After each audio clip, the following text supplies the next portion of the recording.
Una vittoria netta, una partita giocata al massimo, la conquista della testa della classifica del campionato di Serie A2 Est. Per la DeLonghi Basket quella di ieri è stata una giornata da segnare con il cerchietto rosso sul calendario. La vittoria in trasferta a casa del Matera, di fronte a numerosi tifosi trevigiani che nonostante il lungo viaggio hanno voluto esserci, e alla fine la fatica è stata ricompensata dalla brillante prestazione degli uomini di coach Pillastrini e dalla netta vittoria. Un risultato che premia ulteriormente la compagine trevigiana che conquista così la vetta della classifica in tandem con Mantova. L'incontro di ieri non è stato però tutto in discesa. Il buon avvio della squadra di casa ha messo in qualche occasione in difficoltà la difesa della DeLonghi, che prese le misure è riuscita a contrastare le azioni di contropiede con una difesa 1 contro 1.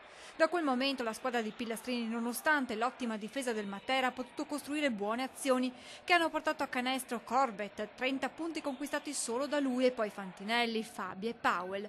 Treviso Basket è poi riuscito ad allungare arrivando anche a 20 punti di distanza dal Matera, che comunque non ha mai abbassato la guardia, ma alla fine la DeLonghi ha messo quel qualcosa in più che le ha permesso di portarsi a casa la vittoria per 91-75. Espugnato il Palassassi, TVB si gode il primo posto in classifica, ma non c'è molto tempo per festeggiare. Domenica prossima la squadra è attesa da un'altra trasferta sul difficile campo del Ferrara per mettere in archivio un'ulteriore vittoria, allungando così il passo in classifica.